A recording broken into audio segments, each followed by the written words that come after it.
We actually did it. We won off of Week 14 Thursday Night Football.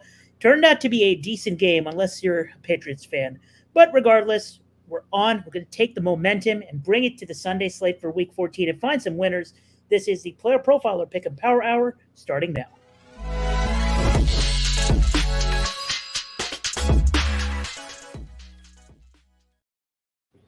Welcome back to the Player Profiler Pick Em Power Hour. Welcome to the bonus show for Week 14. We're here to find winners for the Sunday slate.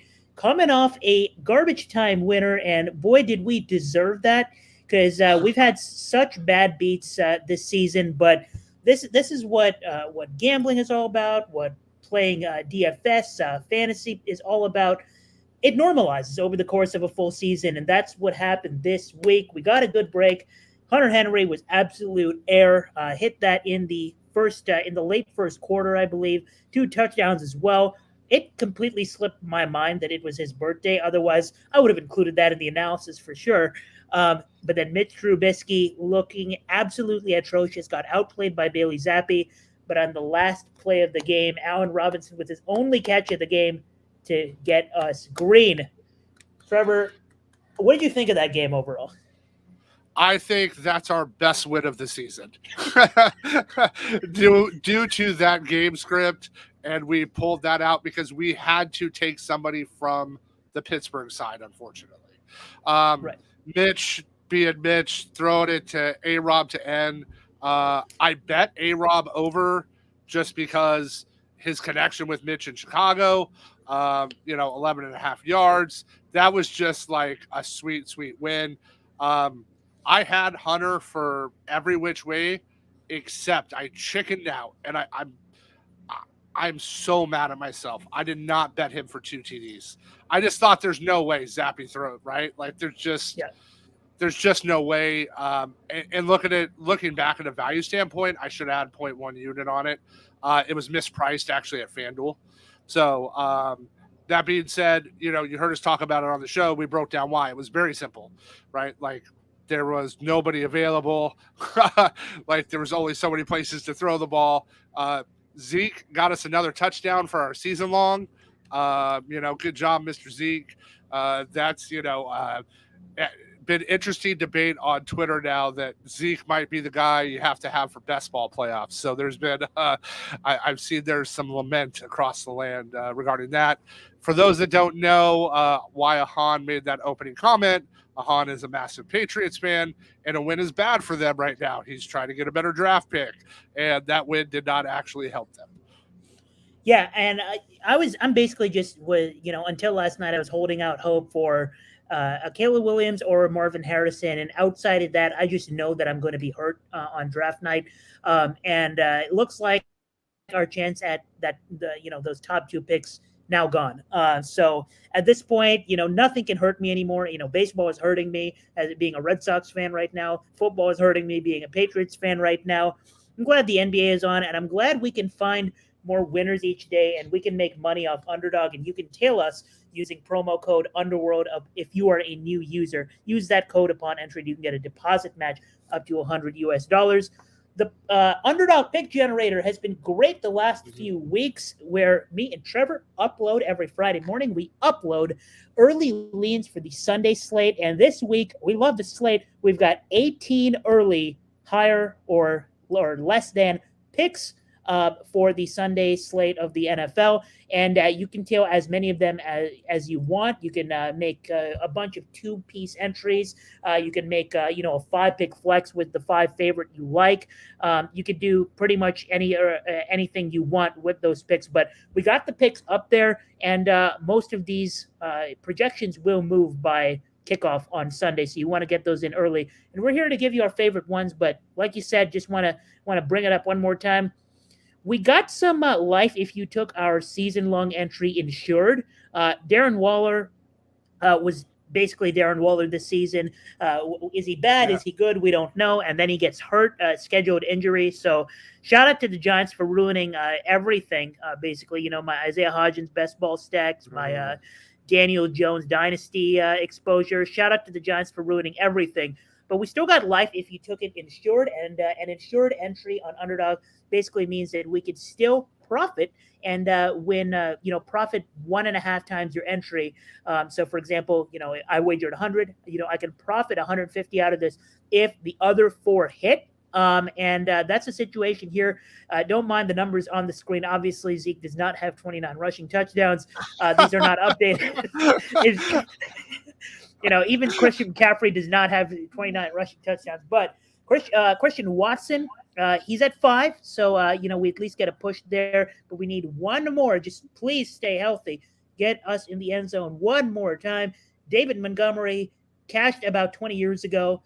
Zeke, who got us one last night, and he's the guy right now. 2 more. It's going to be a sweat. We know it's going to be a sweat. And DK Metcalf, thanks to that Cowboys game, we are 2 away. So we have some life if you took this insured, and I love that. Agreed. It's love the insurance side of it. It gives us, that opportunity with, it's funny that 2 of the guys we picked literally have Swiss cheese for hamstrings. So we knew that going in, but you're chasing upside and that's where it is. So it's there. I was going back looking at the pick generator. I don't know. It maybe early in the season, but looking at our overall every week on the pick generator, I don't know when the last time we had a losing week was. I think I was looking at it. I think we've actually had a winning week every week on the pick generator this season. Oh, is that? I think that I might have to go back and look in the Discord. And if you guys are not in the Discord already, it's free. We update y'all in the Pick'ems channel when we have a collab entry for a Monday Night Football game, when the pick generator picks are up, when we're going live for this show. So we update y'all when that happens. So join us over in the Discord, and I update every week how we did on the pick generator, and that actually might be. I think I remember one losing week. Yeah, I think it's one. It was a long time ago.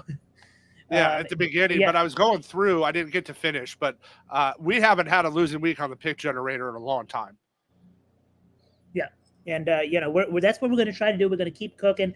Anthony, shout out to you in the chat. Always, recently, seems like you've always been in the chat. Yes, Zeke Elliott, to be clear, does not have 29 rushing touchdowns. Lightning bets, we're always happy to take questions. We just want to talk football, honestly. So we're happy to take questions after we give out our picks. We can talk some fantasy, too, if y'all want. We're here, though, for the week 14 Sunday slate. And, we got a question already about fantasy. So if you would start DK or Nico Collins this week, who would you? And I'm going to try to sound not biased when I say this.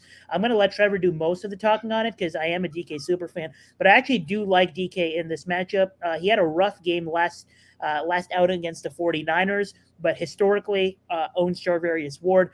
It was a statement game for Charvarius Ward. We've given him credit for that. But given the weather that Nico Collins has to face, given the matchup against Sauce Gardner, for upside, I think DK does have the upside here in what I think might be a high scoring game. Yeah, if you need to chase ceiling, right? I need the most points, you got to go DK here. That Ahaan just said it. I really couldn't say it any better. We have major weather issues. Even if Sauce isn't on him, DJ Reed's going to be on Nico. If I'm going, I really like Noah Brown this week a lot more from the Texans side. It's just, again, that's a tough thing. This might be a Bobby Trees sneaky 4 or 5 reception week just because of Tank going down. We saw Schultz has it. Brevin Jordan should see some stuff, but they're gonna lock Nico up. They can do the math like everybody else has. And as Ahaan said, I'm a Niner homer, but DK, just like Debo has owned the Seahawks, DK has owned Ward and the Niners. I think, again, they'll try to scheme to slow him down, but if I'm chasing ceiling and what should be a pretty high scoring game, I'm going DK. And you can't go. You can't. Okay, when you say Cook, yeah, are you going James Cook? Because I assume it's James Cook, right? Not right. It has to be. Yeah. Okay. Right. Like, because there's no way he's asking that question. Sorry, I was like, I think Cook's upside is higher. So again, chasing ceiling. Cook is on the better offense on a team that has to win. The Jets are done. Like, the Jets aren't making the playoffs. This game means everything to Buffalo. Like, they have to show up. They got to show out. And this is actually a pretty good matchup for Cook. So I expect to see him used quite a bit here. So I would go Cook over Breece, even though I think Breece Hall probably has a good week. Yeah, we all know, like, James Cook and Breece Hall have similar roles, and we all know among those two which the good player is. But for the matchup and the ceiling, even without a touchdown, I feel like James Cook can have a high-end RB2 week just because of the potential receiving work. So I will also agree with James Cook there. We're about to talk some Week 14 pick'ems. We're about to get into our favorite entries and lock in with us. Head over to Underdog. Head over to the Pick'em lobby, like I am on the screen right now. But before we get into the picks, let's hear a word from the Podfather. Now, I know many of you are looking for a secret weapon for your Dynasty League, and I have it. It's called the Dynasty Dominator app. You go to the App Store, go to Google Play. It's right there. It's $5 to download, and then every year it's $5 to load the next incoming class of rookies. You can add Superflex, add tight end premium. It's incredible because it allows you to look up players. It allows you to vote on whether a player is a buy, hold, or sell, and then see the market sentiment on that player. And you can compare their lifetime value rating from PlayerProfiler to their Dynasty ADP at the FFPC, all in the price lookup tool. And beyond that, we have a trade analyzer, so you'll never lose another Dynasty trade again. And in our settings, you can set this is a win now team, this is a rebuilding team, and then we let you compare players. Look at their metrics side by side, prospect metrics, NFL metrics. It's all there. It's $5 in the App Store. There's some add-ons for Superflex and to buy the upcoming rookie class. Every year, you're going to spend $5 on this thing, and it's going to be well worth it. We're back on the Player Profiler Pick Em Hour, where we are about to talk about some pick'ems on Underdog, and you can tail us using promo code Underworld upon entry if you are a new user. We have 18 early leans for the Sunday Slate uploaded to the Underdog pick generator on the Player Profiler DFS Dominator. But for now, we're going to give you our favorite ones, as we already see on the screen some projections moving. Let's lock in. Trevor, where are we going? All right, we're going to start with the Las Vegas Raiders this week. And we're not going the direction you guys think I'm going to go. We're actually going on the defensive side, and we're going to go with the man out of Western Kentucky, Robert Spillane. This is an interesting spot, and I'm going to give you guys some stats on why I like Spillane here. First, since week 9, he has earned a 90.2 run defense grade. That makes him the number one linebacker in the NFL against run defense since week 9. That's an impressive stat. He has found his home. He has found his fit in. I get he doesn't, he's not Max Crosby. He doesn't have as big a name, but he's been very solid this season. He is also 11 out of 12 on 2.5 assists or more this season. He's only missed it once, and it was way earlier in the season. Another thing that I love this week is Justin Jefferson's back. Why is that good? It's going to lead the Vikings offense after, Mr. astronaut himself, Dobbs, threw 4 interceptions last week. This is going to play into Spillane's strengths.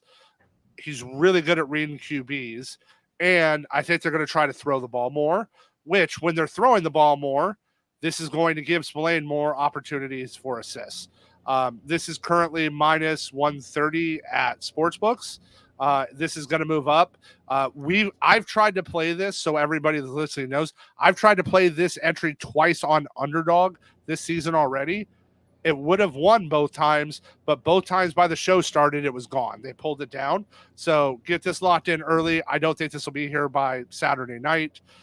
So for those who are listening right now, you want to grab that.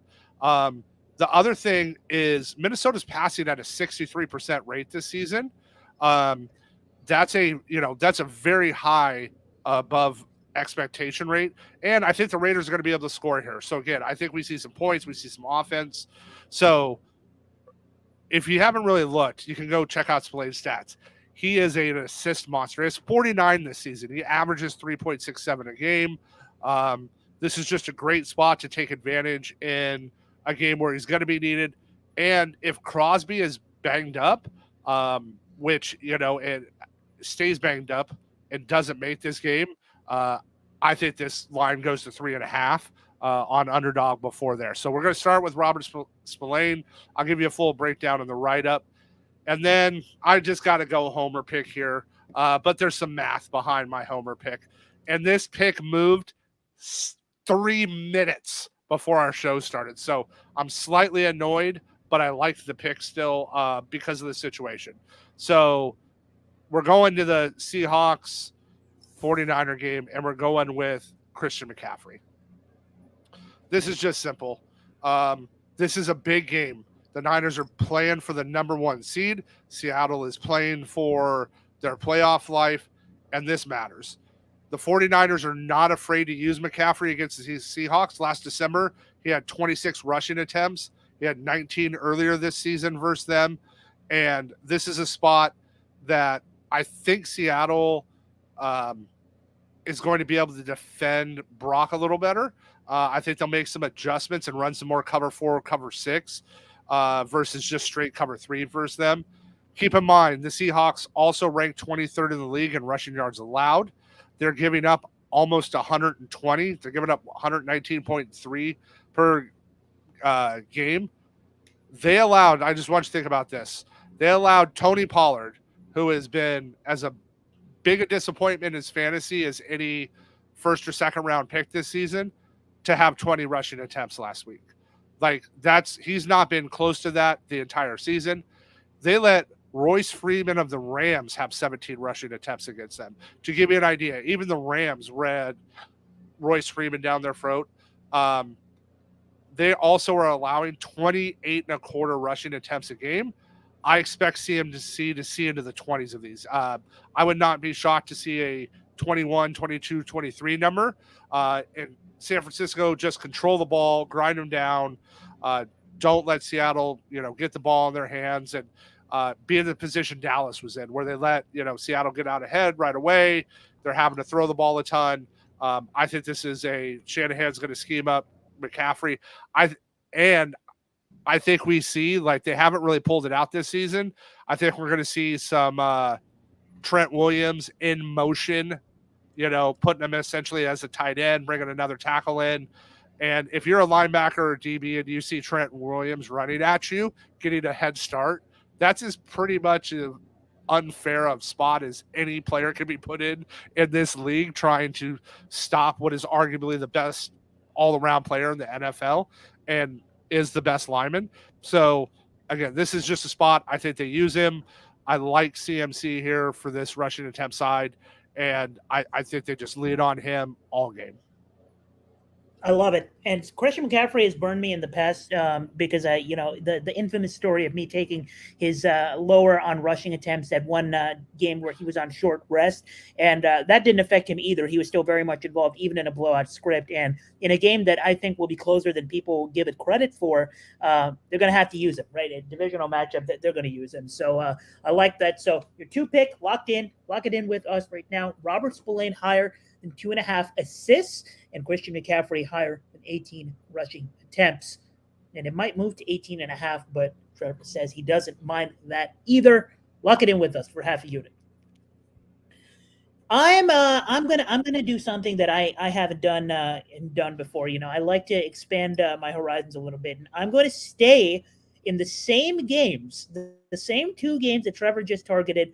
I'm going to go to these same 2 games, and both of these games are in the 4 p.m. Eastern time block. So we're going to be, intently watching these 2 games late in the afternoon. I'm playing in a basketball game that ends around the middle of that game. So it might be a sweaty second half for me when I get back home and watch. Let's start with the Raiders game, and I'm going to a situation that I wanted to target, or I did target actually preseason. If you saw my season-long bets, my futures bets, and I'm going back to it in a perfect spot this week, and it's Josh Jacobs against these Minnesota Vikings, and I'm taking his lower on rushing yards. So Jacobs on the season, and one of the reasons I wanted to fade Josh Jacobs this season on the ground was he was the NFL touch leader last year, and we all know what happens with running back, or maybe we don't all know, but it's a pretty facetious thing to say. But we should know by now what happens to people who lead the NFL in touches the previous season. They get less efficient and or hurt the next season. Josh Jacobs, thankfully, has actually been the only other running back in the last decade, other than Zeke Elliott, to stay healthy for most of the season. Knock on wood. So he's stayed healthy this season, but he's still not been as efficient, and he's only cleared this number in 4 games all season out of the 12 he's played. And in 2 of them, one was thanks to a 60-yard dash against the Chiefs that happened in the first quarter. And then another one where he fired off, I believe it was a 60-yard run against the Jets. So he's had a couple of huge plays where he cashed because of that huge play in week 10, and he cashed because of that huge play in week 12. But those are isolated incidents, and I don't see that happening against Minnesota, who actually rank above average in run stop win rate this season. They've been a way better rush defense than the Chiefs this season, and recently they've been better than the Jets as a run defense as well. So unless he gets an open hole and goes off for 140-yard run, I think we're going to have this in the bag, because the Raiders, the 3-point underdogs here as well. And I agree with Vegas that Minnesota should be playing from ahead. I think we get a bounce back spot from the Vikings offense with Justin Jefferson coming back. And I think Aiden O'Connell is not good and needs to be humbled at some point, right? So I think the Raiders, play from behind here, and that of course will reduce the rushing scenarios for Jacobs. And even if he gets the rushing scenarios, I don't think, we just got a bump down by 1 yard LCLV. Yep. But I'm going to lock it in. I'm fine with the lower on 70.5 rushing yards. He's only gone over in 4. So I'm going to go with that. Shows we're going in the right direction when it's moving, right? I'm taking CMC's over. It's moving as we're going. We're on, higher. We're on Josh Jacobs lower. It's moving as we're going. So, I think we're reading the board correctly here. And what else has moved is something that is on this board that I was going to put. It's moved by a half, but I'm still taking it. And I am going to go back with, a strategy that's worked for me recently, and I'm giving you a stack. So I'm stacking a quarterback with a wide receiver to make this a 3-pick entry. We'll start off with Geno Smith here. So Geno Smith, a couple weeks ago against the 49ers, absolutely got embarrassed. The Seahawks were, out. It wasn't a competition. You remember when Joel Embiid said about the Boston Celtics, it's not a rivalry. They kick our ass every time. That's what it looked like. The 49ers just sunned these people, and it happens. But I think Geno Smith had no business playing in that game. He was clearly hurt. Charvarius Ward was in DK Metcalf's head. Everything that could possibly go wrong for the Seahawks happened. And the 49ers took advantage of every single red zone trip, and it was ugly from the beginning. I think Geno Smith is healthy now, and we saw that against the Cowboys. He was way better. And in that game, he cleared this line of 22 completions. And on the season now, he has cleared this line in he's at least pushed on this line in 7 out of 12 and cleared it in 6 out of 12.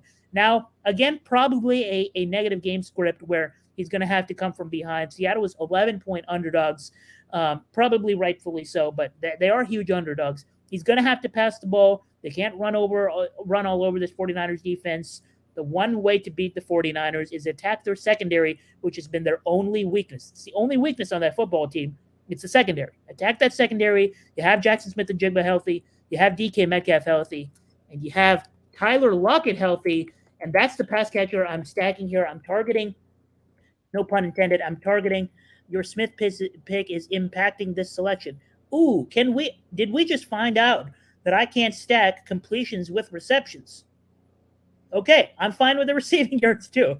I think the market is undervaluing Tyler Lockett here a lot. And if you actually think from a sportsbook standpoint, 50.5 receiving yards actually has a little more juice than 4.5 receptions. So I probably should be going with the receiving yards anyway. But Trevor, I know you can attest to this. If there's anything that the 49ers want to improve, it's the secondary play, especially against the slot. And Tyler Lockett gets a lot of his work out of the slot, which Jackson Smith-Njigba is the new slot guy, but Lockett's still getting a lot of the snaps in the slot.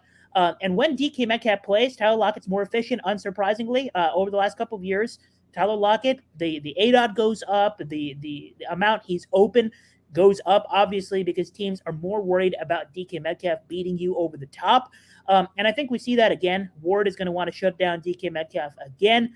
And it'll leave Jackson Smith and Jigba open. It'll leave Tyler Lockett open. JSN had the big game last meeting. I like to go back in these divisional matchups where one guy was left out of the party and did absolutely nothing, which was the case with Lockett when these teams met a couple weeks ago. I'm going back to him this week because he's hit this in more than half of his games playing alongside DK Metcalf last year. This year, it doesn't matter. So I think the market is undervaluing Tyler Lockett. And if we get a negative game script, these might hit in the third quarter because the Seahawks might have to pass that much.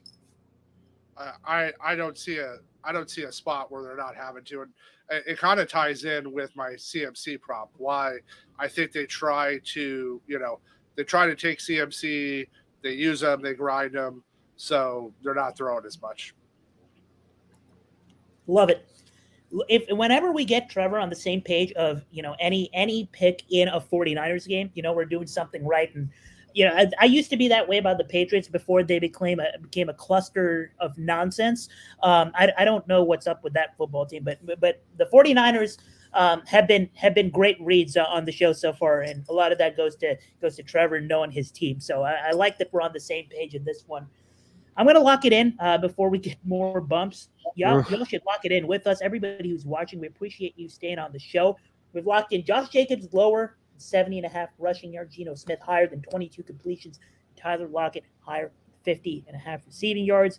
And Trevor, once again, your 2-pick, Robert Spillane, higher than 2.5 assists. And Christian McCaffrey higher, 18 rushing attempts. And all of this in the 4 p.m. Eastern time slate. I'm excited. We might have to do a collab and make this a 1-game fiver for our Discord members.